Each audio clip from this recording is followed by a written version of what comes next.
They're a last week. Yeah, well, we'll have to. We've got Richard here now, it should be one of his jobs. Or Matt. Okay. Thank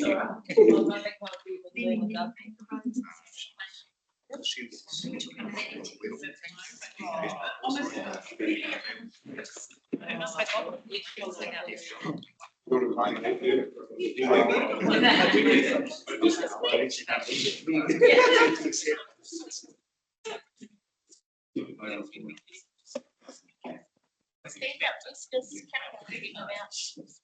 Oh, I got this there.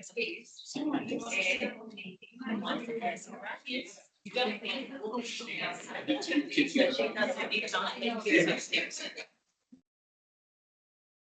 That's probably better.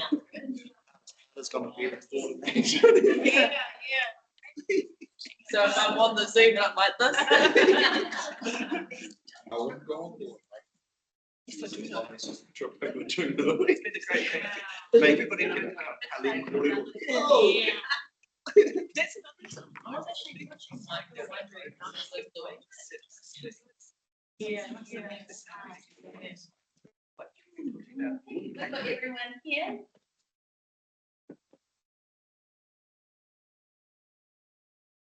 We will ask boss ladies and the admin. And I believe. So is it started? Yes, because I'm recording it, it's not live stream. Okay. 5 minutes past 10. Welcome everyone. We will kick off the meeting and my deputy chair, Rachel, will be doing the platform today. Thanks, Felicity. E tia tua homai kia mātou, tō rangi Māori e, tō aroha, tō kaha, tō maramatanga, mō tēnei rā. God, give us your peace, your understanding, your wisdom. Help us make good choices for our community with together collectively. Amen. Amen. We did have a deputation, but that's been put off for today. And I just need any apologies. No apologies? Yes. Singapore representing us. Yes. And just well wishes to Fire Hilda. I'm sure she will pick it out.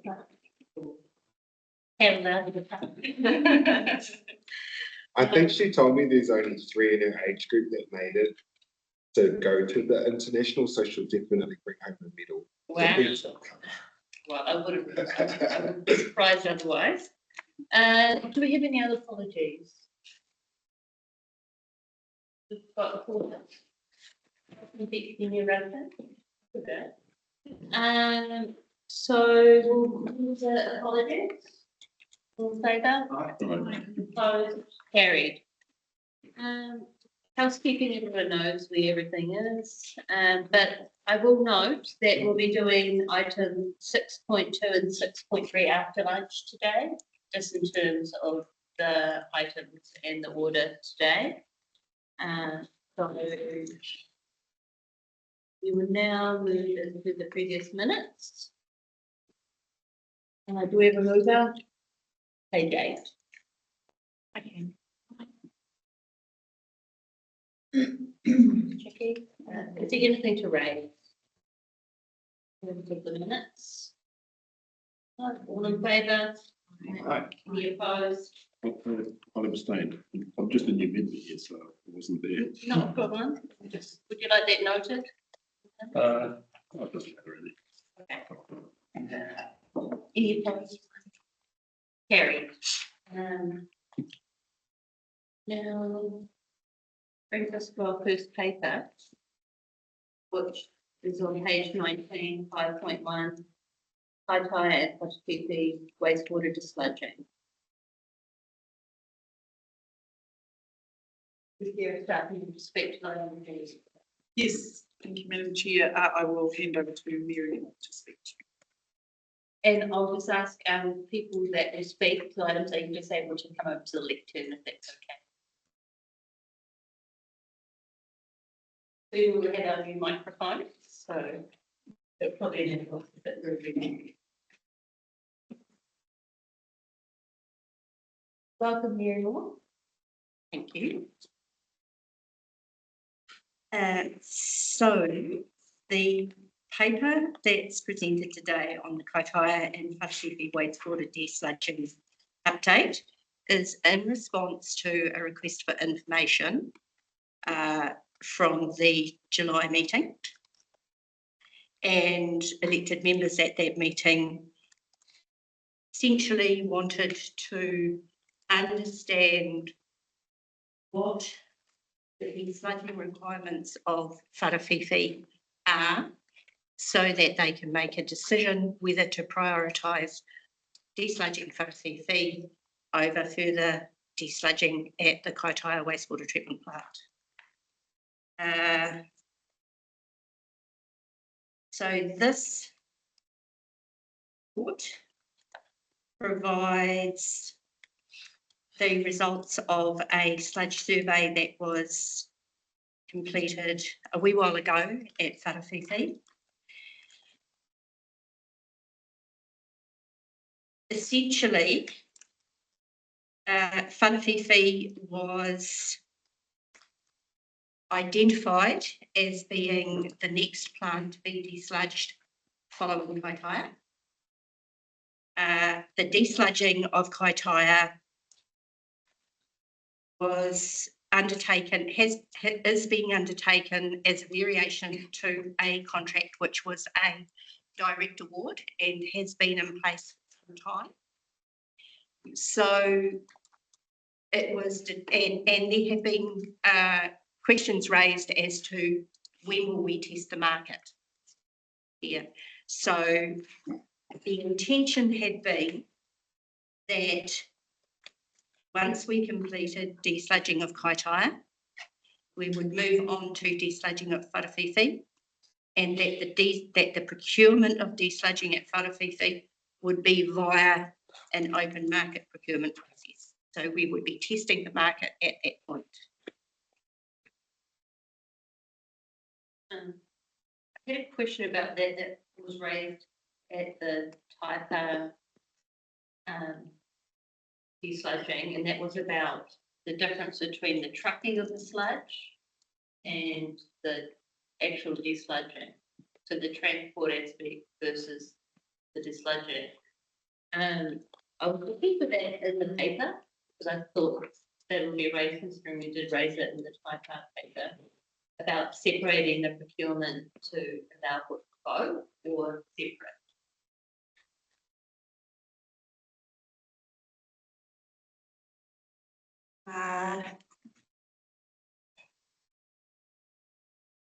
When you say separating the procurement between the transport and the desludging, so when we get the contract cost scheduled through, there is a separate line there for transport, for the transport line. So we were able to identify that there were savings between transporting to landfill and transporting to Kaitaia. So I'm not quite sure. What I'm saying is there's only like 2 people that can desludge, but there might be like 50 people that can transport sludge. So that would allow local procurement versus someone that does desludging might be like 2 lots of people that are. So you were asking that you were expecting in this report that there would be some commentary around the cost of transport for sludge from Whakawhiwhi to Kaitaia? Is that the question? No. Okay. You know, Yeah, through Madam Chair, The separate. the question that was previously posed was, is it possible to separate the trucking of, so that more trucks could be used? And the response that we provided at the time was, we can always ask the question, but it would likely, very, very likely impact the price that we had already been provided by the contractor who had provided it, both parts of that. Okay. And since it's going out for procurement again, which is what Mary Moore's just said, that gives the opportunity for local contractors to put in a bid for the transport part, whereas a local contractor not for the desludging, because there's only like 2 of them. So if we were to take wharawhiwhi and use an open market procurement, then yes, we could look to procure it in that way. Yeah. Didn't include any of that in this. No. John. Thanks, Madam Chair. I do have a question, relates to, actually, you answered one of my questions. I was going to ask about the cost of the trucking, but leave that alone. What I was really trying to find it,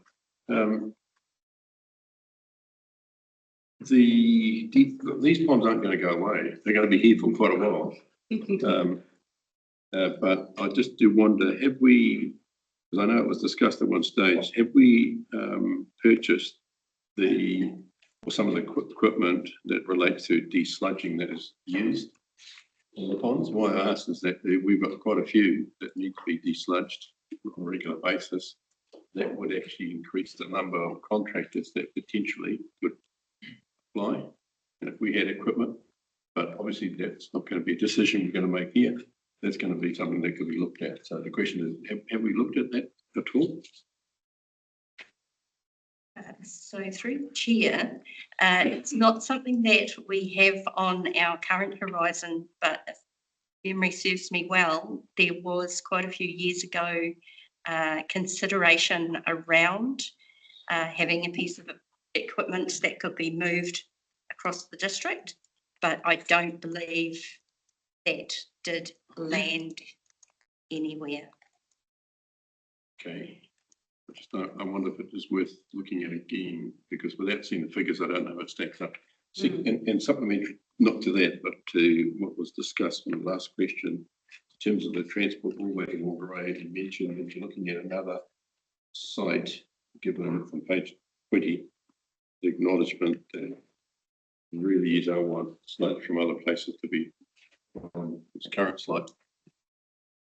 Have we progressed that, looking at other sites where sludge can actually be stored or put without having to transport all the way to Whangarei? Quite tight. Yeah, I know it's quite high. But I presume, because it mentions establishing a shut dry bed on the land yet to be acquired. So that, what have we progressed that at all? We have. No, sorry. Infrastructure lead started Thank you, Councillor Bishop. Through you, Madam Chair. We are investigating sites that we are progressing for discharge to land where possible, also having a sludge drying facility on there. So the investigation that we refer to there is around other sites that we are investigating for discharge to land. Okay. Sorry, just reading some. The previous report was in That's a good idea. public exclusion. Yeah, that's a good idea. We should plant those out as well. Thank you. Question, Madam Chair? Yes, we have Councillor Rachel Dowdy Aranui in the. Thank you. Through you, Chair.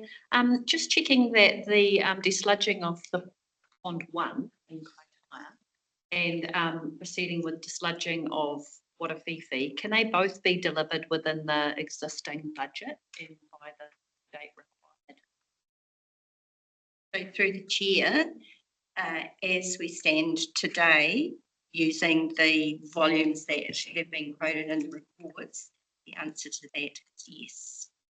Cool. And also, given that the abatement notice was for algae rather than sludge, I'm not an expert on either, but will desludging it actually address that abatement notice problem? Or is that going to require further treatment for Waterwhiwhi, given that it had an algae? So my understanding is that no, the desludging won't directly resolve that cause of the abatement notice. But having said that, I've been advised that one of our engineering team have actually recently visited Wharewhiwhi and considered the algae matter, and they are currently investigating an option for, it's a very basic explanation, effectively putting a blanket over part of the pond to reduce at the discharge point to lower the amount of algae in there, and that would be directly, the expectation is that that will reduce the algae and resolve our abatement notice issue. Thank you. Thank you, Chair. At the commissioning of the electrocoagulation in Rawene, if I was watching what I was being shown correctly, they were treating the water and then producing the sludge at the end in bags, potentially. I think that was the next part of the machinery. Correct me if I'm wrong. Is that a solution for this problem as well, what they're being able to achieve over in Rawene? Madam Chair, I don't believe so. Like, we'll still have sludge in ponds. And then many of both the water and wastewater processes also have sludge matter come out of them. So then that's not the same, exactly the same. Okay. Will it be a reduced amount produced over there compared to the sites that aren't using that technology? No, so the sludge in the ponds is before the EC unit. Thank you. Councillor Court and then independent member. Thank you, Madam Chair. I've got two questions. If we approve the contract variation for Koukou, that increases the spend to $9,320,000. And you've got an uncommitted balance of $2,118,000, which will be just sufficient to the sludge of 200 tonnes of dry solid. So my question, this is big money that those who are connected to the scheme are going to have to find in their operational rate. How do we measure 200 tonnes of dry solids? How's that actually measured? Because it's very wet when it comes out. So I'm just curious to understand the probity and audit that we're actually getting 200 tonnes, that we will get 200 tonnes sludge money that the customers are being asked to pay. So through the chair, I don't have the technical background to be able to answer that question, and I'm wondering whether or not Vic might. And just before that, Tanya, I just read about the rates, because I suppose you've asked for this before every paper, that how it affects the connected rate. And it's not addressed in this report. But my understanding is sludge is district-wide, but I'll just clarify that. Operating is district-wide, I understand that, yes. For desludging. Yep. So through the chair, sludge, the cost of sludge management is an operational cost. It is, to my knowledge, the only or one of the very few operational costs this council loan funds, which is why we have a balance unspent from an earlier financial year that we can draw to draw on in this year. So, and finance, please correct me if I'm wrong. So the operational rating impact of sludge will be the interest cost on the loan, and then the actual cost would then be spread over the term of the loan, which my understanding from a while ago was about 20 years. Yeah, that's right. So while we say, if we said, for instance, wharawhiwhi might cost $1 million to desludge, and we completed that in this financial year, $1 million would not be being paid for in this financial year by those ratepayers. Wastewater operational costs, while they are recorded at scheme level, my understanding is that they are actually rated for district-wide. So all wastewater ratepayers here will be paying a share of that. So the burden of sludge management doesn't hit the local community in full in the year it's incurred. Understood. Thank you very much for that very articulate explanation. And I appreciate that you can't answer my question about how we measure total dry solids. But I am keen to get some feedback on that, and that can be done the meeting, Madam Chair, just to make sure that we are applying best value for the customer and we're making sure that we're getting what we paid for. My second question follows on from the one from Councillor about the map that you were talking about. Is that the aqua map that's referred to in the report that will address the algae? So through the chair, my understanding is, so yes, the maps are the aqua maps. My understanding is that their contribution to the treatment process is not so much around the algae, but it's around aeration. Yes, I'm getting a nod. We have a budget of $250,000 for the aqua map. Do you have any idea what this other map's going to cost that's going to address the algae? So the blank, no, not at this stage. It's a very, very new investigation. Okay, But thank you very much. We can get that. Right, thank you. Independent member, Vic Holloway. Hensley, sorry. Through the chair, I, in part, addressing your concern, Council Court. I looked at some independent calculations that were put in the Conhu report. I tried to follow their calculations from an engineering perspective. I can't align with the calculations. So we will go back, and I did have a chat with Mary this morning about exactly this issue. So we will go back to the contractor and ask for some clarity on their calculations, because my calculations come out quite different. Can I just raise every action point we need to raise an RFS with the elected member's office, because all of the items from the last meeting were not addressed at all, and I was told they were not in the elected members' RFS system as registered action items. So I still haven't had a response from the last meeting on any of the action items because they weren't lodged with the elected member's office for that RFS. So I will note that as part of the actions from this meeting, and that any action points need to be lodged so that there is a response in a timely manner.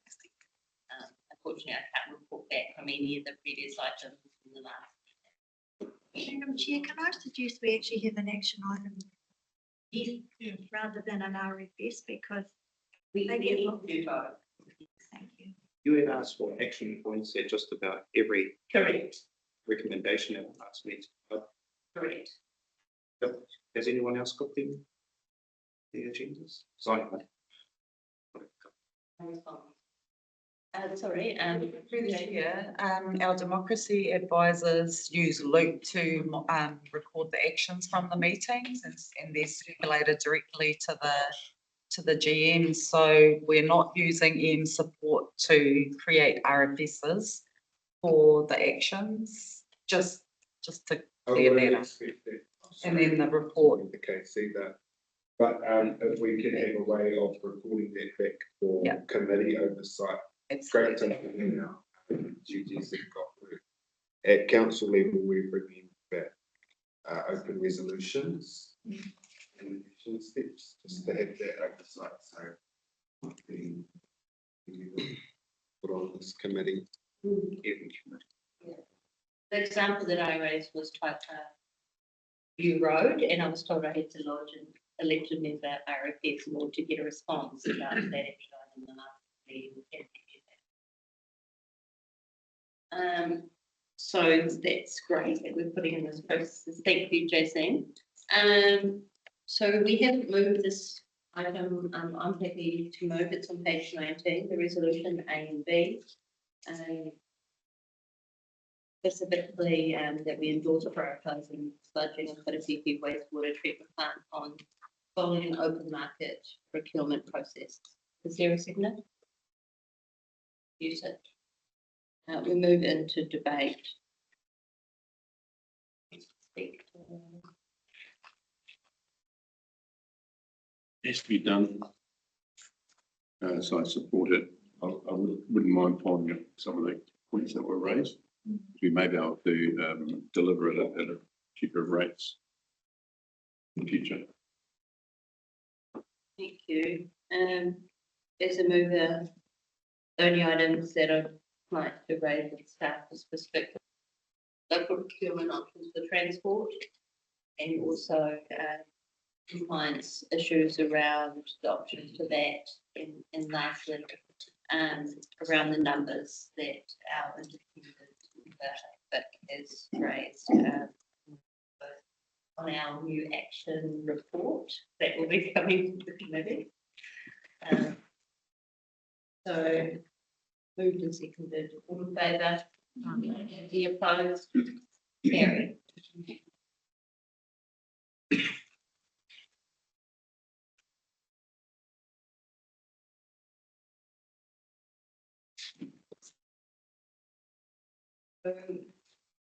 We now move to item 5.2 in election of deputy chairperson. So from page 39, and I'm happy to move this and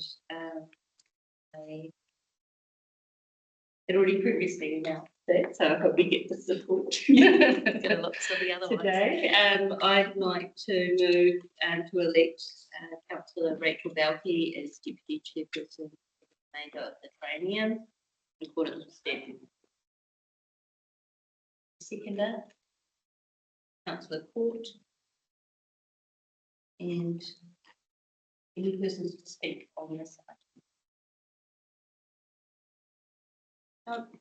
Councillor Balke have already been passing her notes. Ways of the dragon being a chair or deputy and can get a lot of answers at agenda previews and things like that. Yeah. And support committee members for decision making. So no, we're excited to see this. Thank you, and happy to take any tips and notes. Thank you from anyone. Thank you. I'll make sure I go away on holiday. So you can- No, don't. No, I've already had to do that one. So that movement seconded, all in favour? Aye. Any opposed? Carried. Congratulations, Councillor Balke. So item 5.3. It's on page 45. Do we have staff member to speak?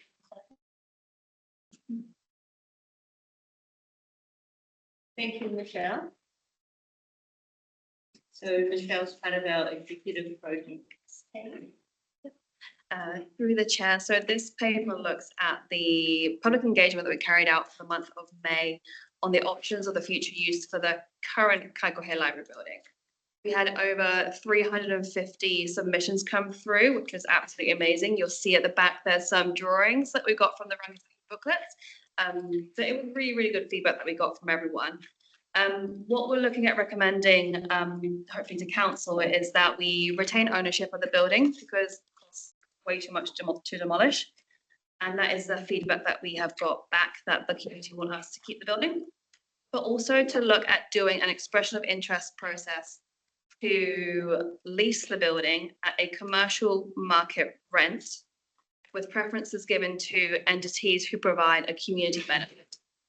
The reason for that is because whilst there was lots of feedback to say we want it for social help or play areas, stuff for kids, arts, the building requires at least $52,000 worth of work to bring it up to a tenable standard. And leasing it at a community rent, which is $127 a year as of this year, will not cover those costs. However, a market rent, which is estimated to be around $60,000, would cover that within the year. I understand that that's a lot of money to ask to groups that do generally provide the social benefit that they're looking for, the community board is looking for. However, you could always tier those payments in the first year until you reach the full amount as well. So happy to answer any questions.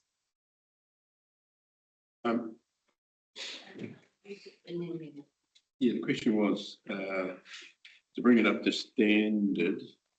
I'm assuming that's related to just wear and tear. Has that only been depreciated because that surely was covering those costs?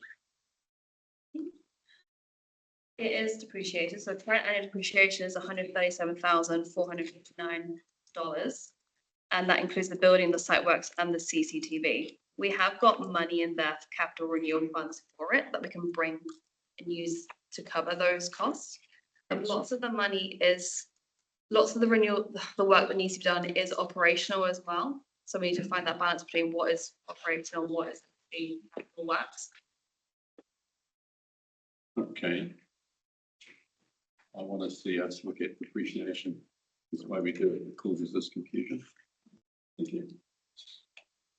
It's aside, but we'll go and debate and I'll talk about it later. Thank you, Madam Chair. Thank you. Hey, I really appreciate the mahi that went into the community engagement on this. It was cool to see it from like that first workshop glimpse and then to go through the relations. My questions are around the financial implications.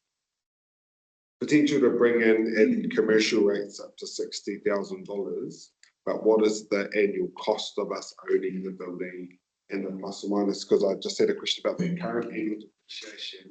Is that the budget that's available that has been depreciated to date, or is that what depreciation costs us annually to own this building? Because if that's the case, then we're still not going to get enough money to offset what it still costs twice as much to own it and lease it than it does to not own it. I just didn't understand that, what that figure represented. That is the second one, so that's what it cost us. Annually. At the moment, yeah. The building, site works, and the CCTV, yeah. Okay, that's kind of as beautiful as the community engagement and consultation was. Owning this building still costs us twice as much as what we can potentially make from it. So it's another one to put on the list of our 83 community buildings, one of them there. Okay, thank you.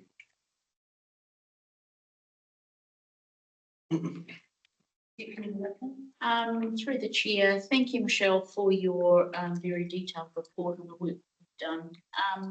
Just a question around the $52,000 worth of building upgrades. Are there any other deferred maintenance costs or asbestos related costs that could emerge once a tenant is secured? There is asbestos in the building, but the way that it's contained, it doesn't affect any work that we've done in there. We would have to consider that if we were going to demolish it. Those 52,000 covers all the works within the building that needs to be done as it is.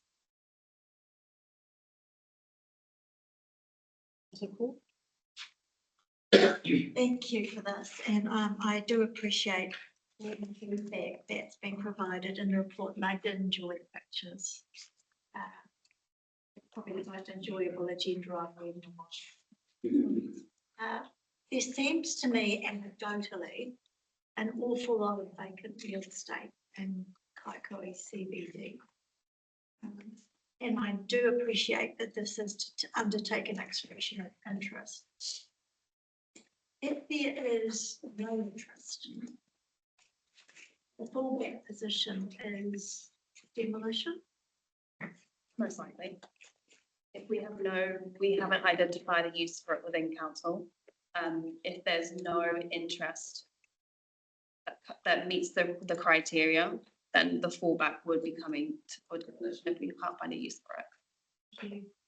So bearing in mind that we've still got real estate in Kaitaia that we're sitting on, that we've spent a lot of money on, that begging a resolution, and pensioner housing that's begging a resolution, do we need to amend this recommendation that puts a time frame on the expression of interest process, and a further clause that if there is no acceptable offer within that time frame, that we proceed to demolition? Or that a report is brought back to council seeking permission to proceed to demolition. I'm just mindful that I don't want this one dragging on.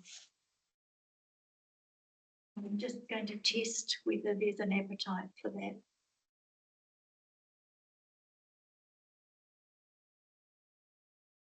I think the best feedback is the local elected members who know it more intimately than I do.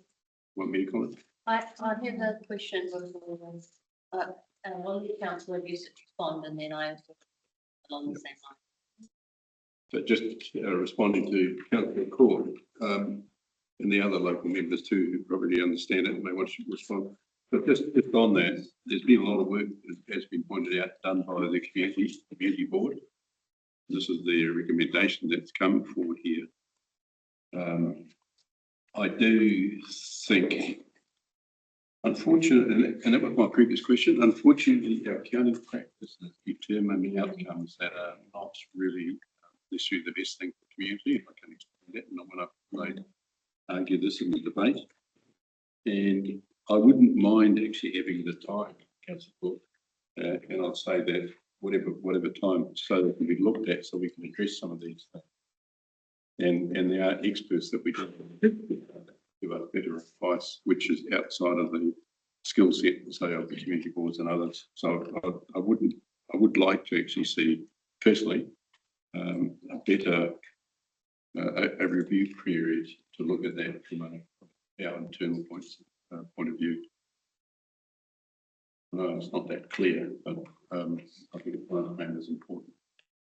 Sorry, Madam Chair, can you restate, because I find it very hard to hear, John. Oh, just saying, Councillor Court, that I would like to actually have a time frame to review things, because the way we actually account and depreciate everything is forcing, it's saying, for example, that is it's not a tenable building, and that is, and the accounting system should be reporting out the fact they shouldn't be determining the best outcome. So I'd like a time frame where we can look at those things in more detail. I've asked for this for a while. Yeah. And this is just one example of where that's caring. Like, Sorry, I think Councillor Court was asking what the community views. they don't want to see it demolished.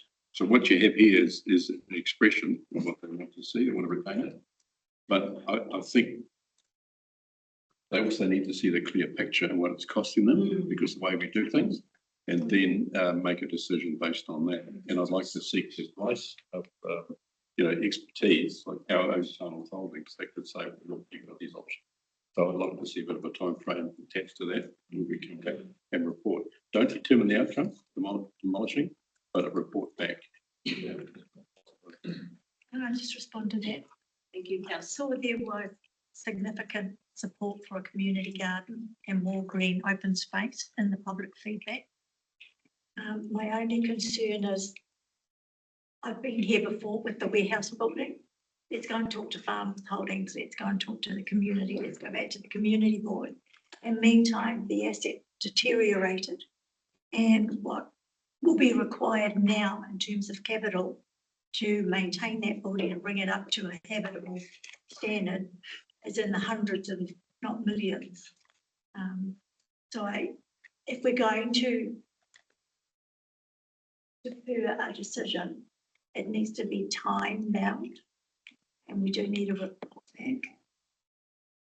Thank you, councillor, but we haven't actually moved a resolution on this from mine. So I had a question following the councillor Rachel Balky and so my question was around the cost. So on page 52, it outlines the actual cost to have this building is $137,000 plus it, plus the insurance, plus the power. And it doesn't actually say about rates either, so plus the rates, plus the capital works. So 137,000 plus all those costs is actually what it, oh, plus the maintenance from the.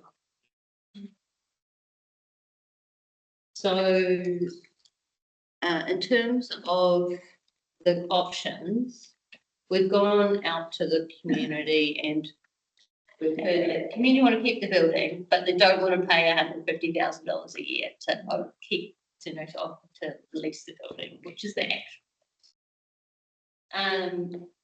What is the title? Land. I haven't seen it in here. Is it a reserve? Is it? It's fee simple. It's fee simple. However, because it was purchased for a library, which is a public benefit, I'm pretty sure it's going to be considered park if you want to dispose of it or lease it. And we may have to do consultation on that again at some point. I do need to clarify that with legal. Yeah, it may be a park. Page 53, Madam Chair, gives you the It just, it's not the zoning that. Yeah, as it is, it's fee simple as it is. Yeah. I'm pretty sure it's considered park under local government.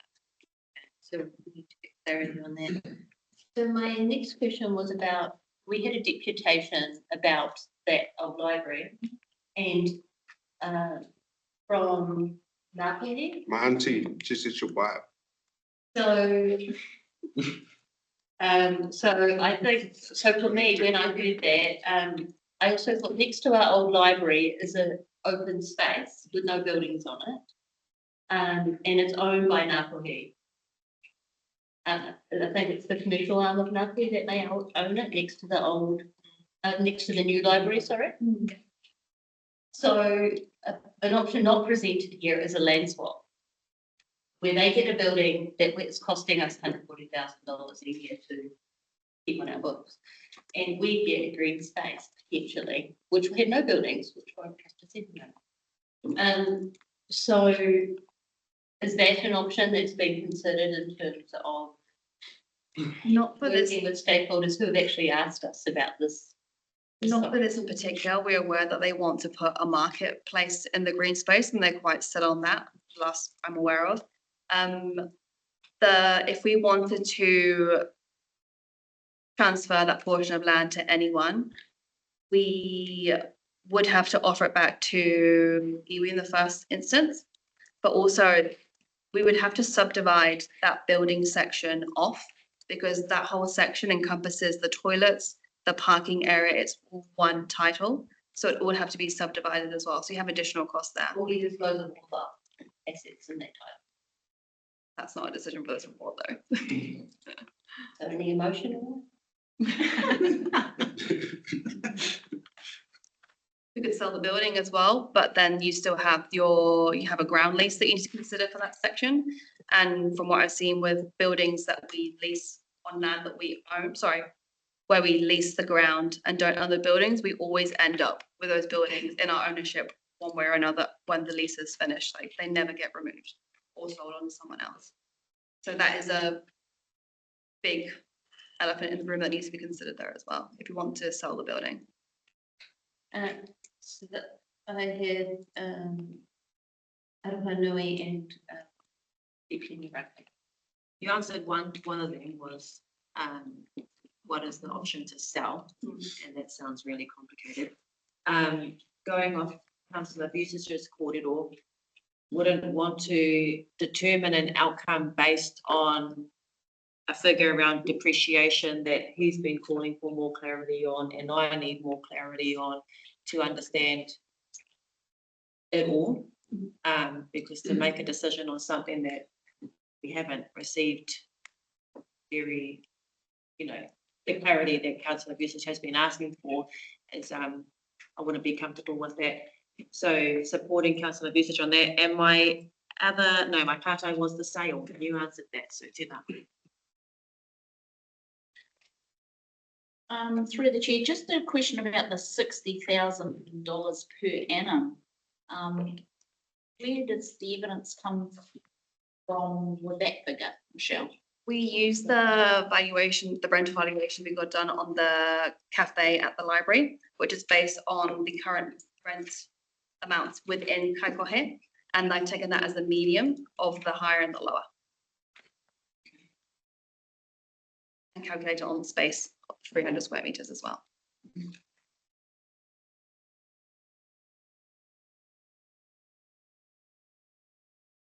Just one part from me. The numbers mentioned for lease or rental, that is for the building specifically and not the entire red zone. Building.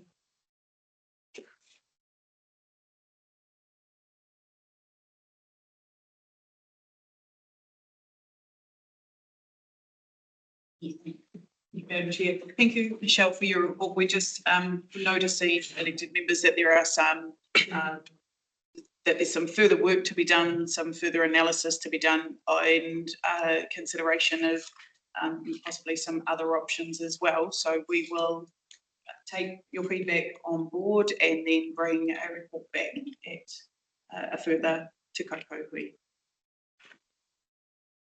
This has been withdrawn. We can let it alone. Councillor Bowden, you have a question. Sorry. You catch up. I just had a quick, thank you, Chair, just had a quick question. It was about like selling the building as well, because no one likes to see what appears to be a perfectly good building being demolished. It's heartbreaking, especially when it's been in the community for a long time. And it could really serve a purpose for someone, I'm sure. However, I do struggle with us becoming commercial landlords as a council. I don't know that it's our job. So I'm hesitant in that. And I'd just love to know if there's, and this is what you were talking about, Tanya, probably too, like if there was a 5 or 10 year sort of cost to benefit analysis over a longer period of time, because that old building will continue to need a lot of maintenance. But selling it, sounds like that's going to be, but I'd love to know what the cost to actually get it to the point where we could sell it, given that it does have those other assets on it. If we were to subdivide them and then be able to sell the building and that portion of land, I'd love to know what that is as well, so that we can really dig down and be like, it's going to cost us this much to keep it, it's going to cost us this much to demolish it, it's going to cost us this much to sell it, including the cost to get it to the title to the point where we could do that. I think that would help members make a really much better, because the community want to keep it. So if it could be sold to someone who could really benefit the community, I think that would be a good win as well. So just my thoughts. So through the chair, just to clarify, so expanding on costs to sell, subdivide, and then on the depreciation, can you please explain exactly what you would like to know in regards to depreciation? To answer your question then specifically, our accounting systems force us to think like this. We're depreciating that building on replacement. We're actually taking money off our community for that. This is a building that's quite old. It was actually put there by community funds. I think it was Rotary that actually funded a lot of some of the new extensions or whatever they did. I don't know the history, but something like that. So there's a lot of stuff put into our community.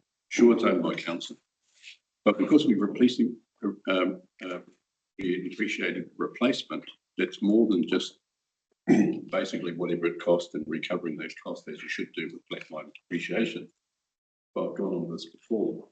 So what do we do? If we do sell it, what have we done with the money we've already taken or bonus in the future? This is one of my issues. If we don't change anything, we've been then assuming we're going to replace it when the time comes through our depreciation policies. We're doing dumb things. And this is where we have to address this. Councillor, you said what information do you need, Michelle? She was asking, it wasn't a question, she gave me a question. What is this issue about depreciation? And that's why I say we actually need to address this before we make a decision on what we're doing with the building. That goes to a private individual. Legally, they can't depreciate. And that's, you know, well, that's the law. So I actually support this as it stands with a time period to come back so that we can answer these questions. And I can provide you with the details I'd like to see answered, including the total depreciation that are collected, that have been used, and what we decide to do with that. I think that's a good one. I think there's been a lot of questions about this paper. I'm happy to move that this lie on the table to get further information. Do I have a second? Second that, but can we have a date so that we have a clear timeline? I'm just looking. Madam Chair, so just as a sponsor of this project, I'm just aware of Michelle's current workload and other projects that need to come back to Koukou, so I'd suggest that a 3-month period. That would be acceptable. We can do some more research, and Michelle's looking at me like she's really scared. Trying to work out the deadline for your report.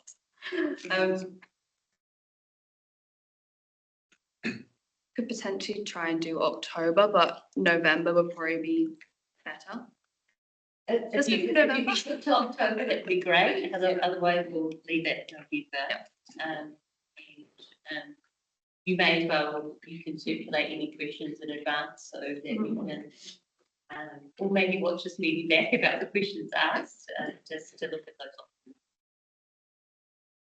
options. So we've had it moved and seconded. Are we all in favour? Any opposed? I'm in favour of the line of favour. Carried. So that's tomorrow's table. Yeah, thank you. Thank you.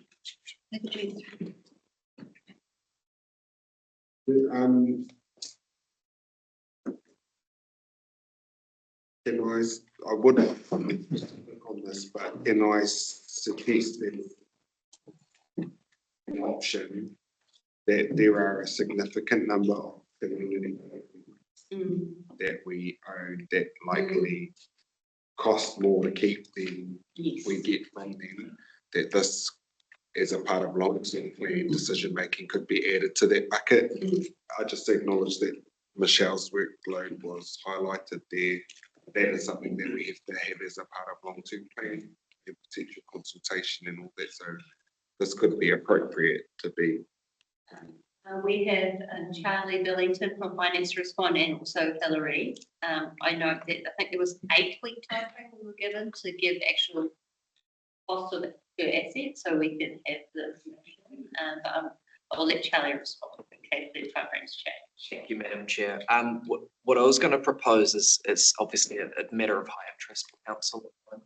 And if we are able to come up with a format of the information which is required to make decisions, we can sort of productionize that, for want of a better description, to make sure it's consistent and it can be produced at the volumes that we kind of require. So we'll work together in relation to that, and make sure that any questions like Councillor Vusic has raised and other councillors today are sort of captured in that process. This is a good example of where we can start on it. Thank you, Chair Foy. One of Michelle's other pieces of work is a disposals and acquisitions policy, which is also due to come back to this committee in October, and that will segue into the work that Charlie will be doing as well. Thank you. So we're on page 89 and it's 3 minutes to 11.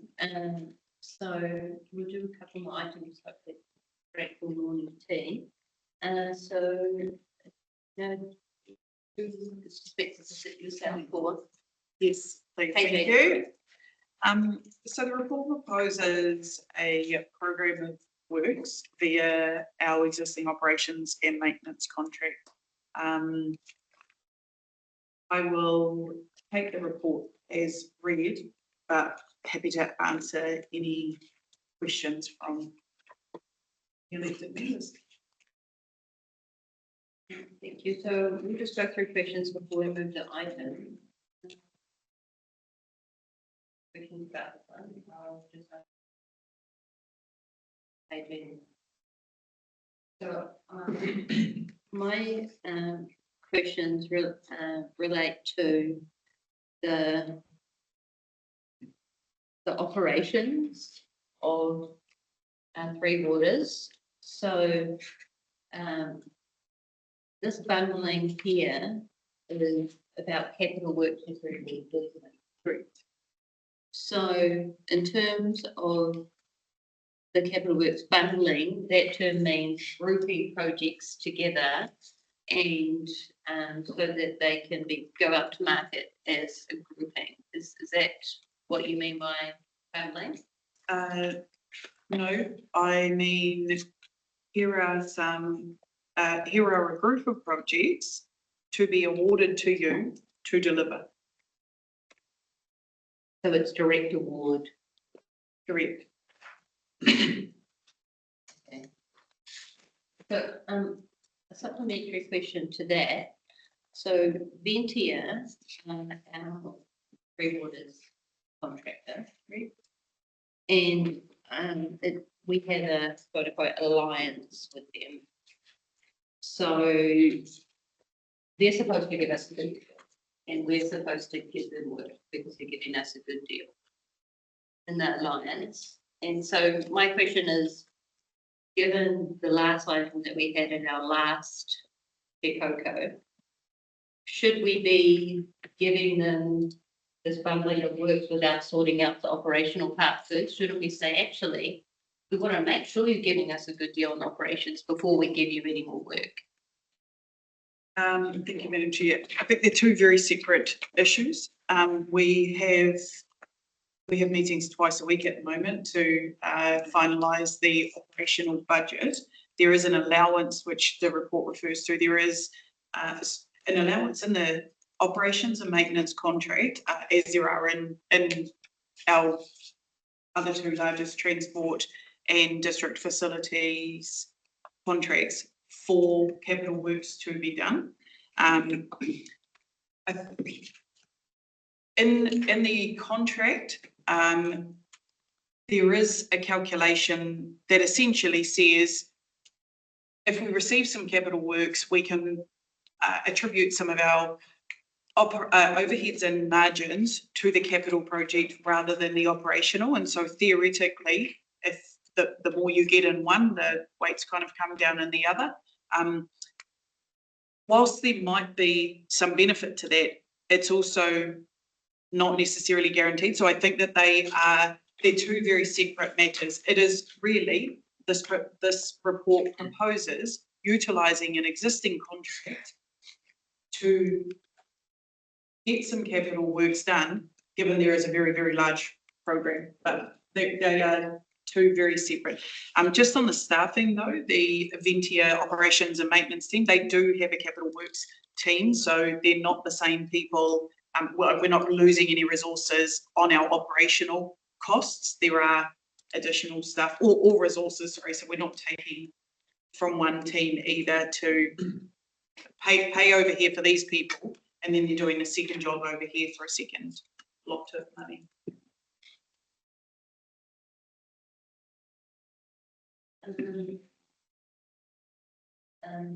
Our independent member, Vic, got a question? Probably be more a comment than a question. So my understanding is that, through the QSO, that the capital works is delivered by NZ 3910. It's not actually part of it's going to be done through the maintenance contract, but under 3910, it's going to stay as a part of the maintenance. Part of the maintenance. For these particular ones, yes.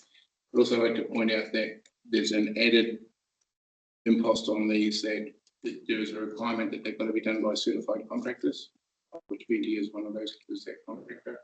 I think there's a significant advantage in getting it done that way. So I think my personal view is that it would be advantageous to get BT to do it. particularly given the amount of work that we need to get through, and we'll talk about that later in the day. But the amount of work that we've got to get through before we hand over to the CCO, I think it's important that we get this work done. Councillor Newsett? Yeah, thank you, Madam Chair. Question I have that relates to, and this is probably for Charlie, relates to the Northern Waters. I take it any debt that we incur out of this will be shifted over. I'm saying this so that others can see what an impact in terms of cost will end up in rate base. So that will go over to the new entity, and then they'll take that assets off our hands and further, for ongoing maintenance of it. So what is the likely cost that it's going to be on council in terms of this being, given that the debt's going off once Northern Waters has picked everything up? Through the chair, thank you, Councillor Vusic. So you're correct. Any assets and associated debt for Two Water Services will be transferred to Northern Waters.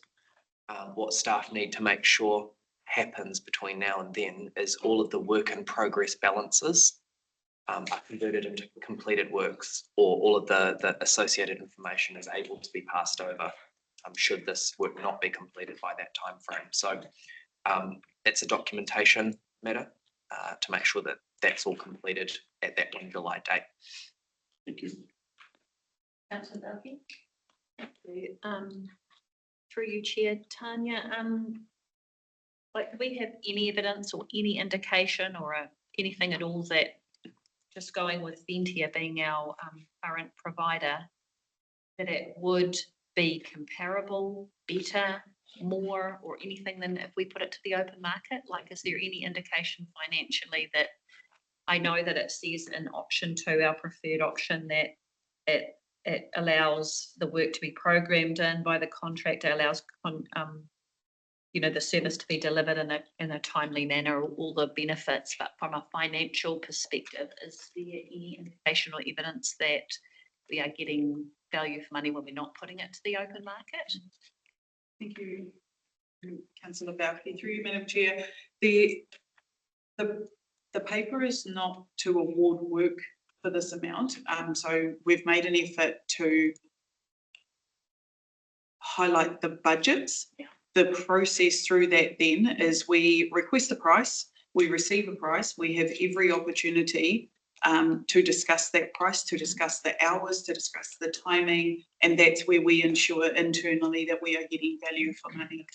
There is some consideration to the additional costs, so we will weigh this up internally as well. How much more would it cost us to get, particularly the health and safety matters of an external contractor, to work on very operational sites that are that Ventia has possession of site for. So we do that internally to demonstrate, to satisfy ourselves that we're getting value for money. So you're satisfied that you are, that's why you've got this forward.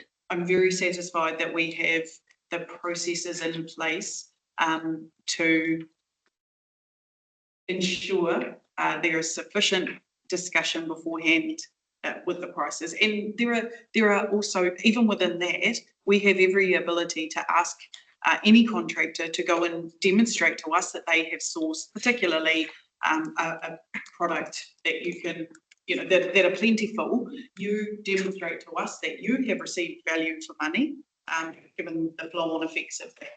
Which I think are great questions to ask the contractors.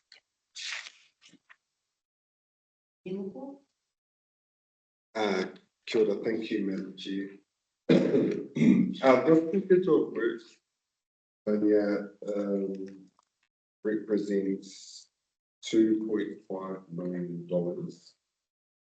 of, I'm just looking across at item 6.2, our technical program update.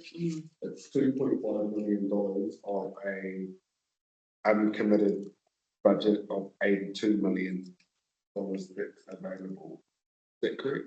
Um, You know, when I look across at what we've got in our budget lines for, on page 112, for water, wastewater, schools and facilities and solid waste, we have committed 48% of that, and there's still 52% of budgets available. Where does this number fit within that table? Is it committed or through you, Madam Chair, it actually doesn't fit anywhere. So this package here is from the new financial year, so 26-27. The capital works report that is further in the agenda is last financial year. So last financial year, we only hit half of our capital works program. Correct. So, okay, that makes me feel more comfortable with, one, that you've packaged some work together, two, that in the grand scheme of things, it's quite low. And three, when we saw that we had only half of our capital works program complete in the last time, the more we can do pump it out. I know that we sit around this, or I sit around this table and I'm trying to figure out, like I want to, I will break things down, do things like that, but we're just not hitting our targets based off the reports still to come. This is a way of being able to get it out so that the 26-27 version of this report then would be like, yeah, already got some stuff going. Am I reading that right then? Absolutely. I've also taken the opportunity in the report to indicate that when the carry forward process is completed, that there may well be an opportunity to package up any other works that don't need to, that weren't done, that still need to be done, either for operational or CCO handover purposes. But accepting that would need to, if there are further works from carry forwards, that would come back to Te Koukou for endorsement, because the value would be over 3 million and would require council approval. But yes, the intention is get a jump on what we can now, and if there is anything, we'll come back. So I think one of our GNZ ones, is it Brad Olsen? One of those, like, you know, the fuel crisis, the garden wall and all that. He's like, what can councils do can we even do this? Is something that's like just beyond. And I remember him saying the most important thing you can do for the economy in your communities is hit your capital works program targets. That's money that goes into your communities, and every single council in the country's never actually, you know, we're just terrible at, we plan all of these mountain, sky high capital works programs, but we never actually do the work and money that we've outlined and all that sort of thing. So that, I guess, seeing you package this up makes me comfortable in seeing us changing what we do to be able to get stuff done. So that was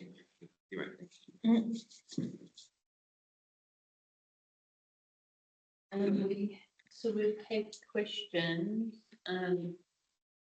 We haven't actually moved the item.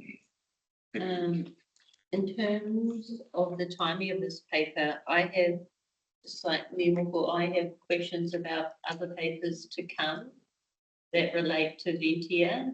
And in terms of approving this one now, removing this one now, I think that my questions will be answered in some of the later papers today. So we haven't actually moved and voted on that paper, but I'm happy to let that lie until after the items 6.2 and 6.3 to allow for those questions about operations of Ventia and their contract with us. Actually, I'm actually happy to move it, but if you want to leave it light to later, that's fine. Just for later in the day. So we can do that later on after these other items. It's item 5.4. That will allow us to answer some of our questions. So we'll move on to item 5.5 on page 92.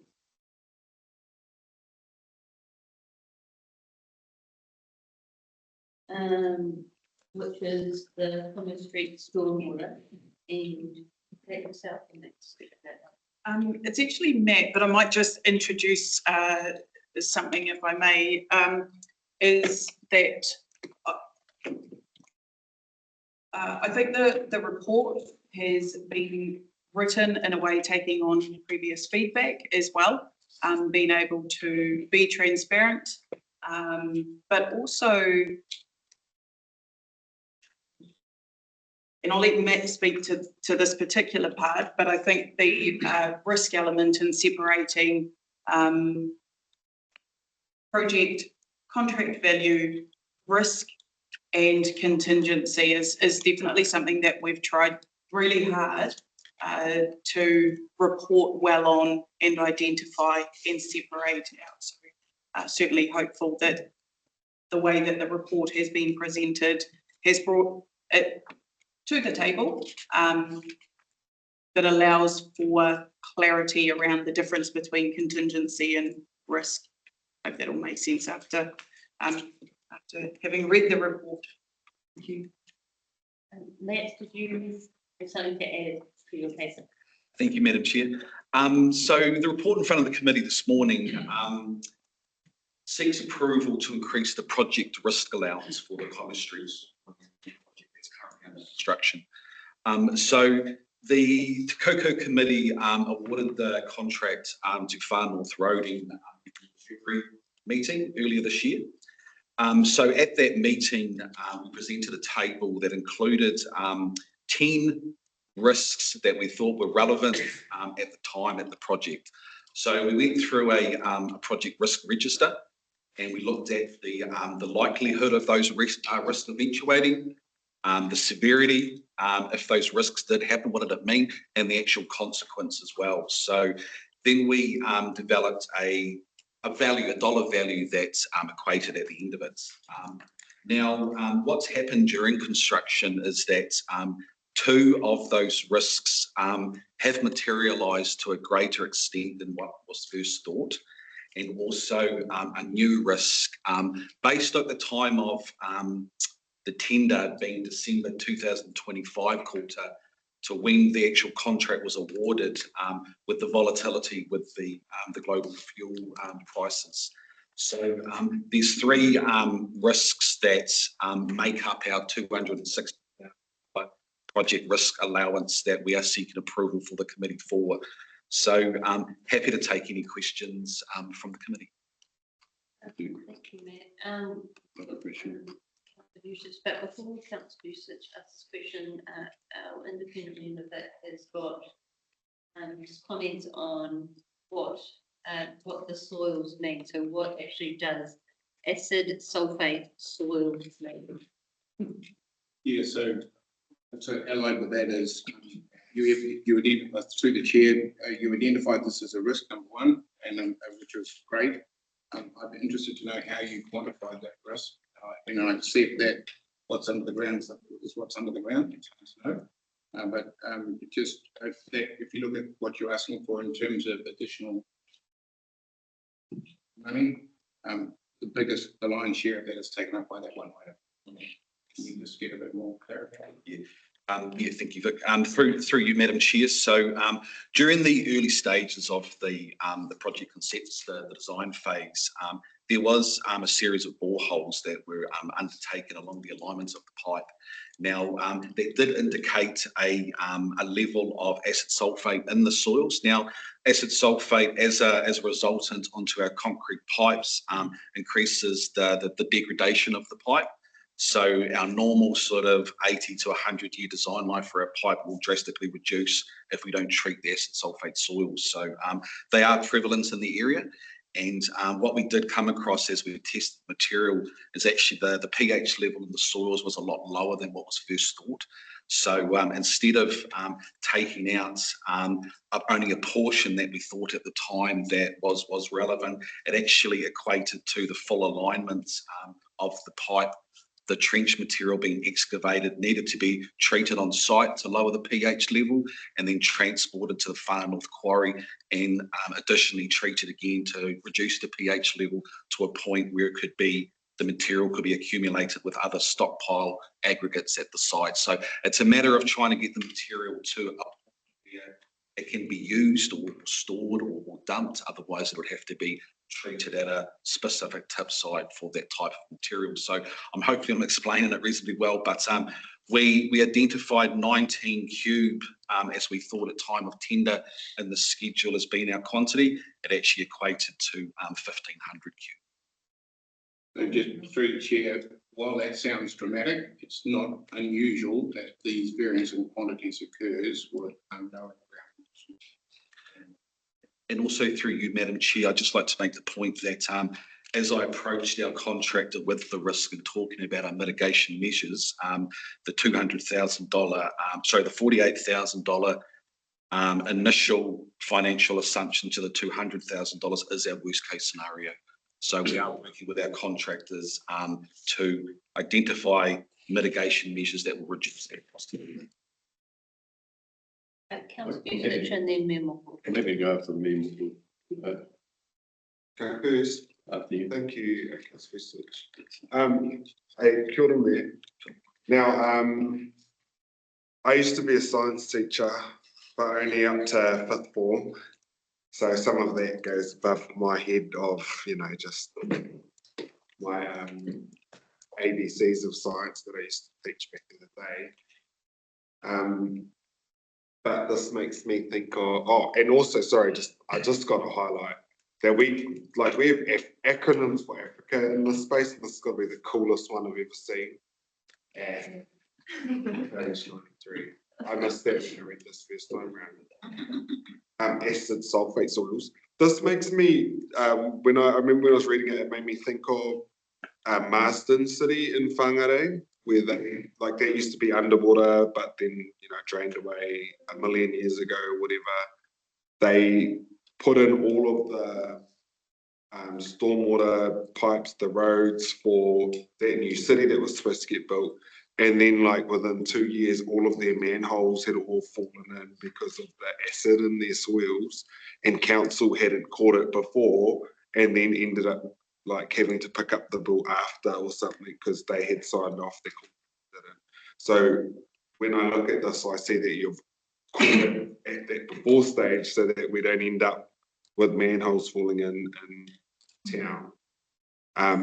Is that an appropriate likening between, is that what we're talking about here? Is that if we don't increase this contract and do this properly, it's going to cost us later on?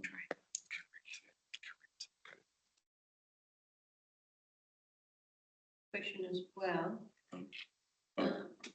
Oh, sorry, Councillor Usich. I was expecting an answer to that. Yeah, my question actually is, there's a couple here. I noticed the increase in contract price. You mentioned though that you did boreholes before and you knew that the soil was acidic. Is that correct? Otherwise, I'll just do that because my main question was acid sulfate soils, sulfuric acid in the soils. There's a simple test for that, which you can do beforehand. And the second one, discrepancy between recorded and actual connections, accounting for the other increase. That too is probably signaling a very poor asset or unknown asset condition. And I do wonder, so here's my questions. Why don't we do, as we do when we do a geotech or anything else, which is often, we actually often stipulate that to be done for builders. Why didn't we do all of that? And not only that, look at an asset assessment before even we did the original contract. So we didn't go in blind and then the council contract increases. So that's the main question. And then the second question is, on the roads, they don't take away soil that's acidic. They generally treat it with lime stabilisation. Did you consider lime stabilisation or lime being used to change the pH, as every farmer knows about? Through you, Madam Chair. Thank you, Councillor. Yes, we are currently treating the acid sulfate soils with lime, both at the site and also at the quarry as a secondary treatment as well. And to answer the question about the stormwater lateral connections, so West Lane and Kaitaia, there's a number of unknown utilities that we've come across, being power, and a number of other things as well. So as we do the before you dig application to get all the utility plans pre-construction, a number of those are aged and outdated. So there would be significant cost in doing hydro excavation to fully identify those. But we are there's probably 14, I think, from memory, stormwater lateral connections from businesses onto the stormwater main on West Lane. So we have found about 6 of them, but there's probably, I think, about 8 that are still unknown. So we will be potholing, doing all the investigation work, but there may be some design change as well to the alignments of the pipe as the stormwater lateral connections come in. So the ability to expose, find out how that works. We're just seeking the allowance for this increases to the additional excavation time and trying to find out the connection points. Yeah, supplementary. Another alternative is rather than concrete is plastic piping, stormwater, not affected by acid. You consider that? Yeah, at the point of design, it was signed off as being I'm sorry, I'm not sure if that was considered for HDP or the plastic pipe. So what I'm looking at is ways we can actually save costs, both in pre-work done, and also if we need to be flexible, maybe look at application, because concrete pipes are sometimes more expensive than plastic pipes. Anyway, that's my comments. I have a question, and so does Deputy Mayor Roken. So the predominant soils in Kaitaia and Mangakahia clay, an expansive clay that gets dry and contracts in summer and then, expands in winter when it gets wet. So I know there are geotech issues, but I've never heard of acid sulfate soils as a type of soil in Kaitaia. And just about 20 metres away, or might be 20 metres away, on the adjacent grid, the whole wastewater pipes were down along Red End Road, all the way to Bennett's Road. Why is the soil different 40 metres away along Red End Road compared to along West Lane or Common Street? And CCR was a contract for wastewater. I know this is a different contract, this is Farmers Roading. Who's doing the testing? Is it someone independent? Is it done by this laboratory? I don't understand why it's so different when it's 40 metres away. Through you, Madam Chair, I suspect that you are correct, the soils wouldn't be different. So it comes back again to the quality of the geotechnical investigation at the time. So I suspect that although I can't speak of the project team and what happened on the previous project, we may have a point, as Mayor Muckle just mentioned before, is that there could be a risk of asset life degradation by not doing our due diligence at the start. So I suspect the acid sulfate soils in Kaitaia are a larger widespread issue that we need to investigate further. Chair, probably a lot of the site investigations, it will come to the quality of the brief and the site investigation with geotech. So if they knew they were going to be building in concrete pipes, it may well be that in the case of this particular project, they nominated a check for sulfates, whereas the ones up the hill didn't. I think, to me, there's a lesson learned here that we need to be a bit more mindful going forward. If we're going to be putting in further stormwater, we need to make sure that our geotech requirements are adequately scoped. I don't think it just relates to stormwater, it relates to any pipe in the ground. Wastewater, I don't see why there'd be a difference between a wastewater pipe and a stormwater pipe, especially when the wastewater project was something like 13 million and went for kilometres and kilometres, much bigger project than this. And therefore much bigger risk. Madam Chair, the plastic pipe. They're not concrete. I'm not contractor, I'm not involved in that. Not affected by acid.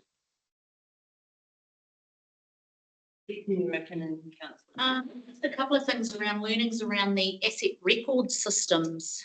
I'm hoping that there have been some learnings taken from that and how we record that information.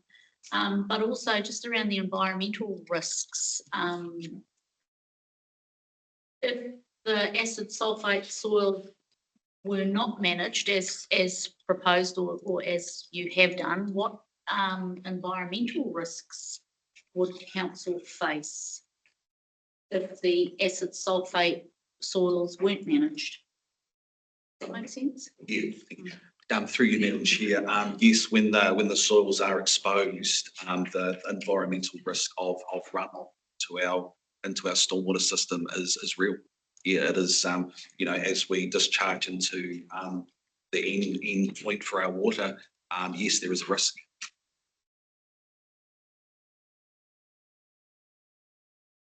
It's fairly essential then that this gets across the line so that the project can be completed. Through you, Madam Chair, correct, yes.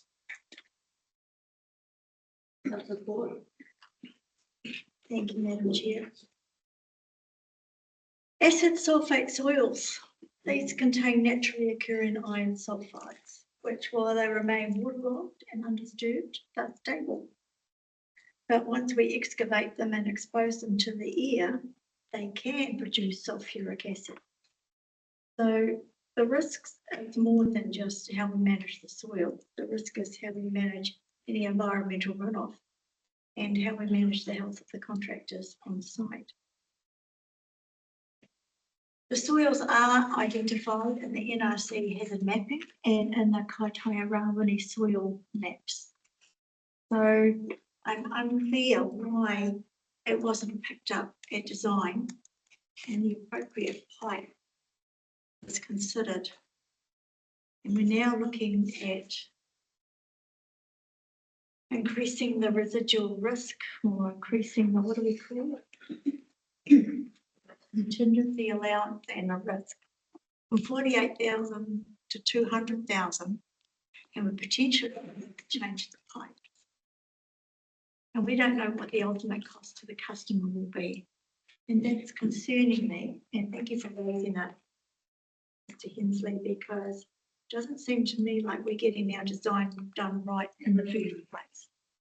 I don't know who originally designed and scoped this project, but it's raised a significant number of flags in my mind that we need to do far more due diligence around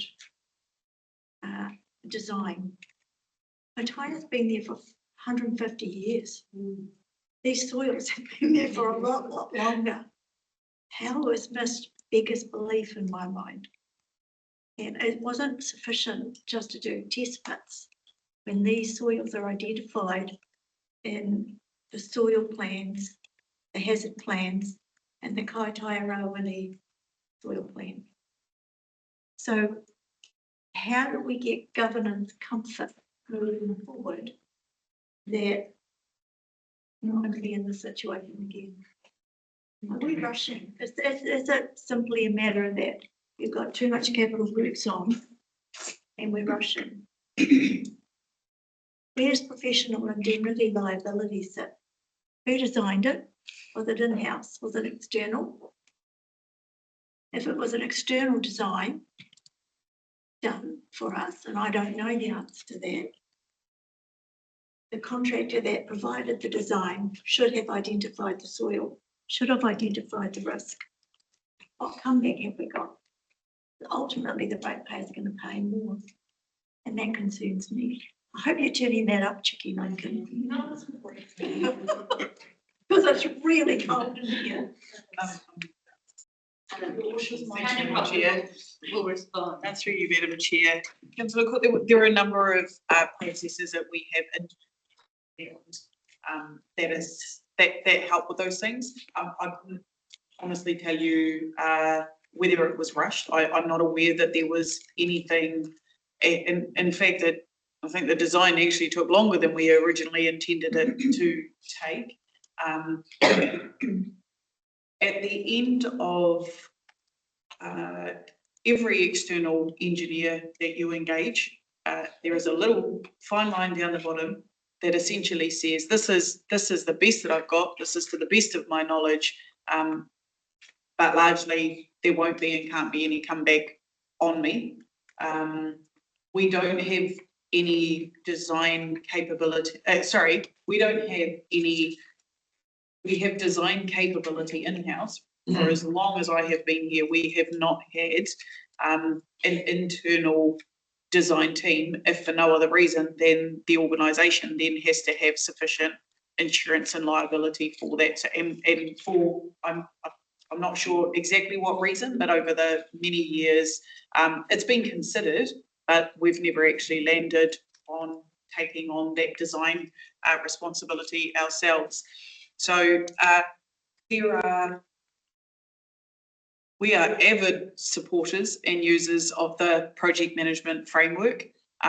Within that project management framework and the system that we have, it asks you to tick a whole lot of boxes, or at least demonstrate that you have considered a whole lot of boxes. I'm no soil expert, so I couldn't tell you why it is so significantly different from that side of the footpath to the other side of the other footpath. What I am comfortable about, though, is the amount of work that went into doing potholing.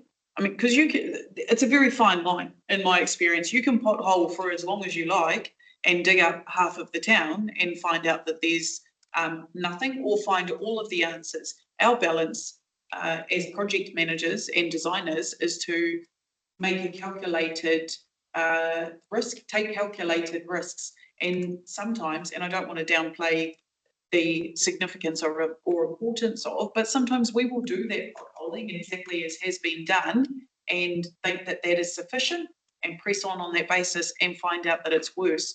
But it is a calculated risk. And I think as long as we have demonstrated that we have considered the work that we are proposing to do, considered whether we do, really,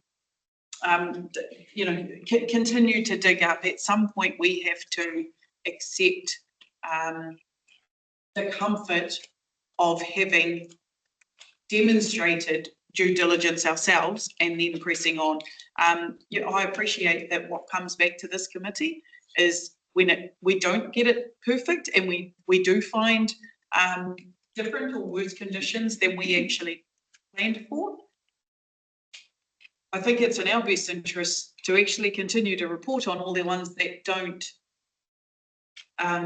end up, that actually are exactly what we thought they would be, where we can demonstrate the diligence that we have carried out and actually done really well at. So, yeah, I don't mean that to sound rude. I think, but I am comfortable that we have done our very best in this instance. I just would like to respond to that, because what I heard from that is we don't have. I've got the here to respond as well. He might answer your question. Maybe. through the chair. So a couple of things. When we go out, when we know that we're going to build a project like this, we go out and we get prices from our engineering fraternity as well as our construction people to price doing the design work. In that, they make an allowance for things like geotech investigation. So it's competitively tendered, and we accept that that will be competitively tendered, and we're always looking for obviously the best value for money that you can get out of that tendering process with your consulting engineers. In this case, I think the job was done and they identified the fact that you had acid sulfate soils because it was actually identified as one of the risks. So maybe we give that one a tick. What wasn't correctly done was assess the volume that was going to come out of that. Now, and that comes to my point, and I've had this debate many times in my career, where we look at doing an investigation of a project and we invariably will take the best value for money in terms of our design component. And I question whether or not that is actually the right thing to do, particularly given what we've wound up with here, right? So, and to Tanya's point, we work to do as many boreholes as we think is necessary to understand the ground conditions. And once again, to Tanya's point, if you dug up half the town, would you necessarily be any better off in terms of knowledge of getting that quantity right. Maybe yes, maybe no, don't know. So I'm just trying to point out that what I wanted to end up with this was that your design is competitively tendered, and we as a council accept value for money, i.e. invariably the lowest cost. Appreciate the explanation, and I'm not looking at any staff because what I heard was we have no in-house design capability. Yeah. So we are outsourcing our in-house design capability, and I understand the requirements for geotech to do test pits, and they would do tests on that, such as the strength of the soil, a whole raft of other things. We have known and identified hazard maps produced by Northland Regional Council, and it appears to me that we're not checked. And we have in the report, no contingency allowance was made for unseen circumstances. So I'm just raising my concerns as red flags that moving forward, and I don't accept the get out of jail free card that every engineer will put on the end of their tender. There has to be some accountability. They didn't, and I don't know, so I want to be really careful because these are public meetings. So I'm not ascribing to any particular engineer that they did anything wrong, but I would suspect that we want to have more check boxes at our end to make sure that full due diligence to the best of their ability with all known data has been examined. Otherwise, we're going to go back and ask the customer to just fork out a few $100,000 more. Someone has to stand here and argue for them. Yeah.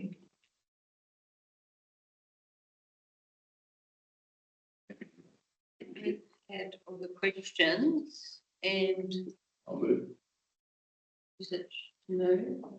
Have a second debate. Yes, I support this because really we don't have a choice in this matter. I am disappointed though that as I raised before, that preliminary work should have been done. We know that soil is acid. We also know that Humes, for example, have a lined pipes which are highly acid resistant internally, where most of the flow is going to go. And also there are plastic pipes, but obviously they don't have the same strength and they could cost more. So I support it, but I'd like just to note that consideration be given to maybe changing to line pipes. I don't know what's been purchased, concrete pipes or even plastic pipes, where you can to reduce the cost. I've seconded. I note in the report that there was an amount of acid sulfate soils management of $48,000 in the contract. That is a big increase to $200,000 instead of $48,000. So they did know that the acid sulfate soils were there, but they just didn't know it would be 1,500 cubic meters. Is what they're allowed for. And I mean, we've all watched grand designs. When you go in and dig the foundation, and then suddenly one quarter of the house has got top soils and you've stepped in, 3 times as much concrete as you thought. So yes, when you dig, you don't know the ground conditions, and you can't just go and dig it all up and leave it open for while you're procuring. I understand. What I do note, other than the acid sulfate soils, larger volume than anticipated, is the $80,000 for fuel adjustment or not? We had a lot of debate on the soils, but also $80,000. I'm not sure where that number came from, and there's sort of no narrative in this report at all about suddenly how they got to the $80,000, and it's not just going to be the contract. We've got the other papers today about all the other contracts that we'll have. How the heck did the number $80,000 come in this paper? What's the methodology they used to get $80,000? As a number we're supposed to be happy with. Because if this is $80,000, how many more projects are there? There's gonna be no capital work. Are we gonna add 80 grand onto every single one of those? But just, Madam Chair, before I hand back to Matt, there were an equal number of discussions about the increase here as well, with the help of the procurement team. This contract was actually awarded just before the fuel price hike. So it wasn't, in any other situation, and it has been the only one to my memory that was right on the cusp of. Any contracts that we have managed to award since then have been able to consider the fuel at the time of, but it was just before award, the shipping thing straight closed, and we just happened to have a contractor who was equally caught in that situation. Well, my question is, why do we pick a number? Sorry, that was so real. I'll let Matt speak to that, because there was a significant amount of working through that came up. It wasn't just a random. And I'll give you one example. Bellingham Quarries, they send out emails to all their customers that say the fuel increase levy per month. And so that's analysed as the market changes. This is just like pick a number. I'm not sure, because this is going to come up for all of our contracts. Should we not be doing it based on the fuel price for that period or that month? We could have just put that. Yeah, through you, Madam Chair. So the $80,000 was agreed as a cap, so as a maximum value. So as Tanya mentioned before, is that this contract's in a unique timing. So time of tender was the quarter of December 2025 through to the Koukou in February 2025. So the way that figure is made up of is essentially the cost differential between our scheduled line items that are reliant upon fuel. So the contractor at the time tendered his plant rates, freight for materials, and those sorts of things at what the fuel cost was December 2025. So as that increased, we're not paying the actual increase from this point to this point. It's kind of like the differential. So it's only going to be the difference in the price. It's not going to be anything above that. So going through the scheduled items, identifying which is fuel reliance, and then managing with the contractor and increasing productivity where we can to reduce that effect as well. So the $80,000 was a cap based on scheduled items that are fuel reliance and around plant utilisation. Through the chair, could I suggest there are standard construction industry formulas that are used for contracts? Could we use that rather than just Yeah, through you, Madam Chair. So correct that we've used the NZTA cost multiplier. So, Councillor. Yeah, supporting this motion, but as Councillor Vucic has pointed out, and we repeated ourselves about 5 times last month, about getting to this point and not having an option. Because if we don't say yes, then that stops and then nothing gets done, and then we end up with another year of 48% of our works completed. And last month, we also talked about annual reports on contract variations. What are we learning? Because, as a flourishing project manager for my marae, we did a wharepaku upgrade, and I didn't know anything about asbestos. We hit asbestos. The budget blew out. My uncles gave me a good talking to. My aunties gave me a look that would have killed me on the spot. We'll do some fundraising and get it done. So when we moved to the wharekai development, asbestos was in that budget line, and there was a good budget for it. And we didn't cap it out, but at least we knew this is the cost of it, and where we can save, let's save. So I come month to month and I just don't see the asbestos was hit and we learned from it, and this is what we did here. That's what I'm not seeing, is what are we learning from it. Last month we talked about a project that wasn't scoped correctly, and now we're here again. And as Councillor Vucic said, it doesn't seem like we have an option. And that's not a great position to be in, but also you don't want to not get the works done for the hapuri. So just bringing back again last month's chat about what are we learning from these, and at the end of the day, cost creep is a major impact on our ratepayers and ourselves as ratepayers. So what are we learning is probably one of my biggest questions each month. Support.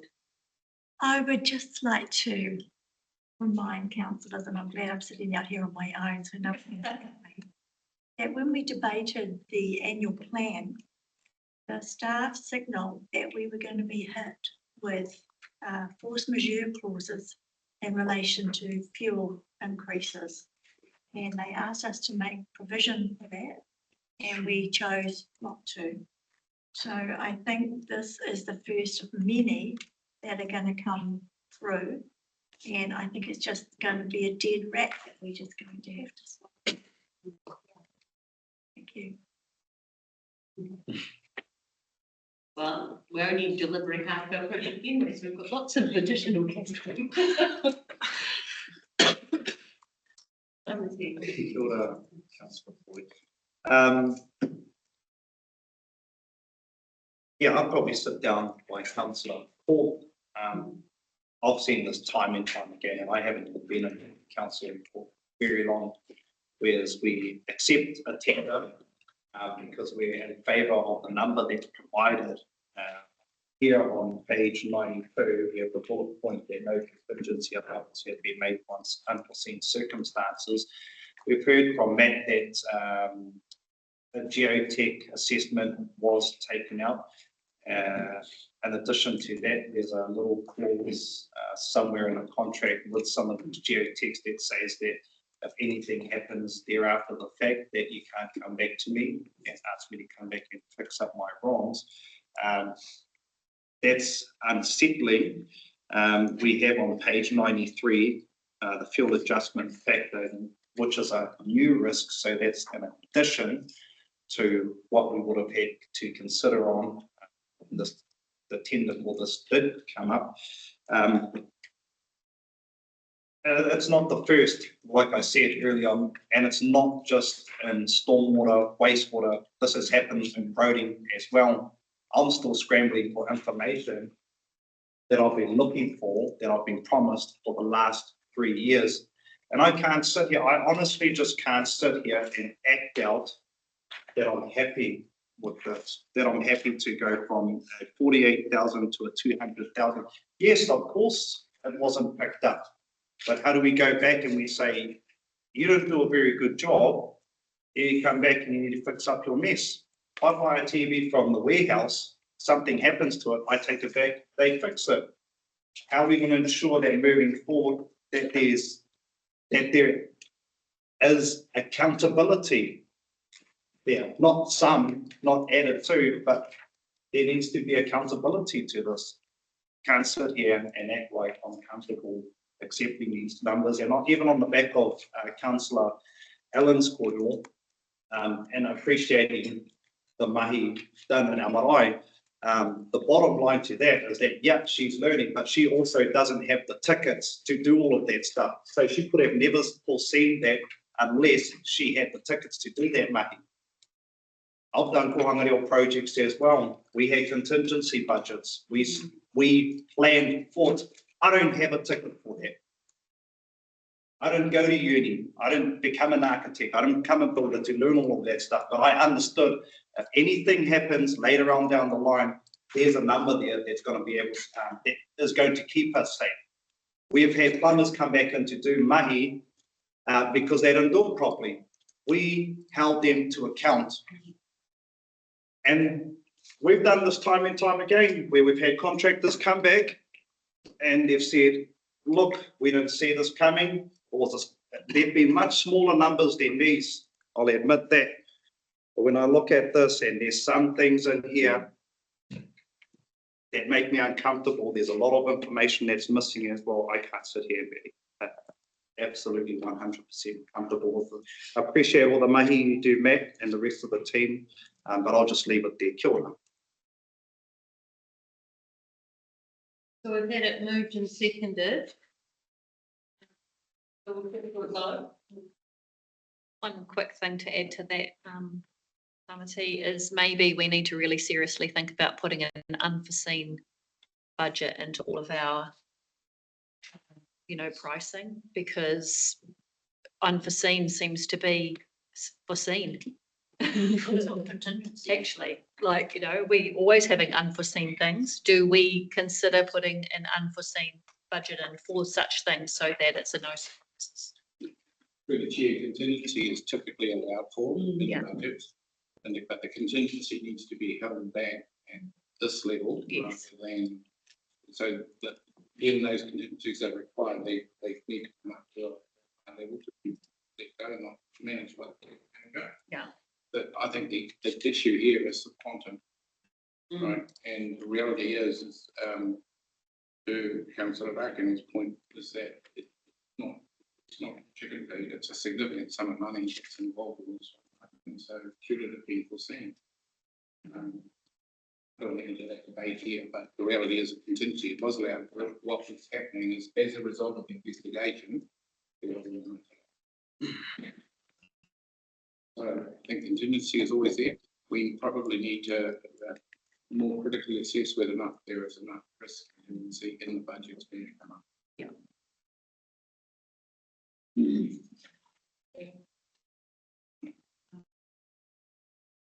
Madam Chair, there's also a fine balance though, because over the years, we've also had, because we can come here and we can ask for a 20% contingency for unforeseen circumstances.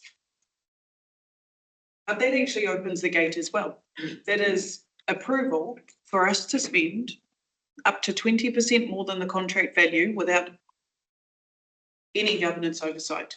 And so I don't actually have an issue coming and asking for a contingency, but based on the risks that we know that may or may not eventuate. And you only, as Vic says, the contractor doesn't get that. In fact, the project manager doesn't even get that. That is either my delegation or Guy's delegation, depending on how much it is.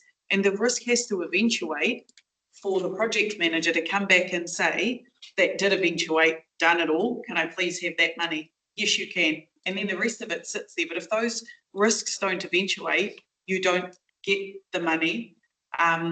Because we've also had concerns about, well, we're giving you a contingency for these 5 items should they eventuate, but if you don't demonstrate that they eventuated, we've actually spent it on something else that you didn't plan for.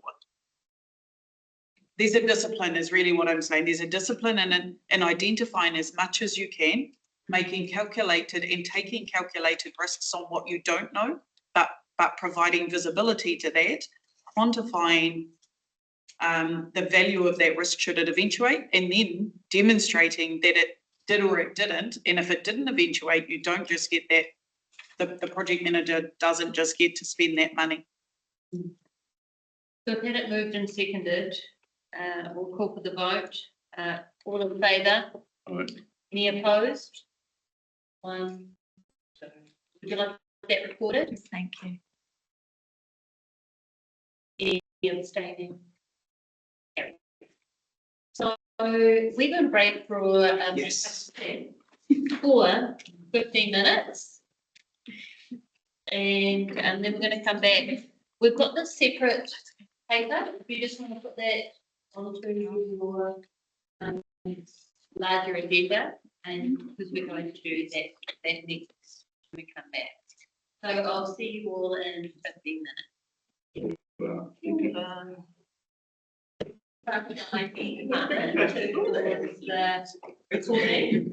History. Still very. Results. History of accounts and road. And if we know that is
No, that was not.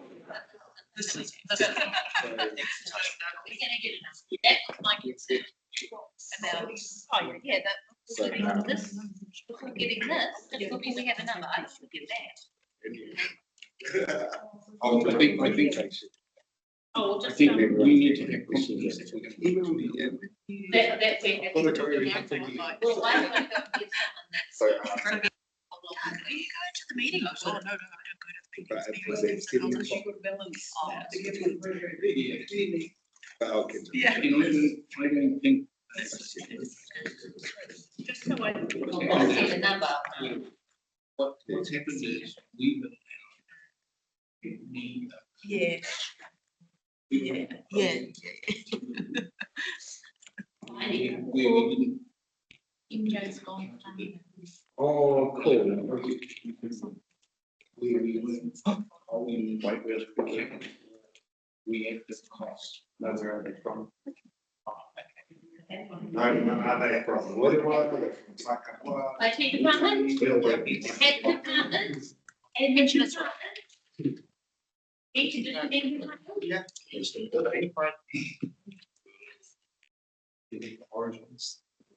Okay, we've gone green.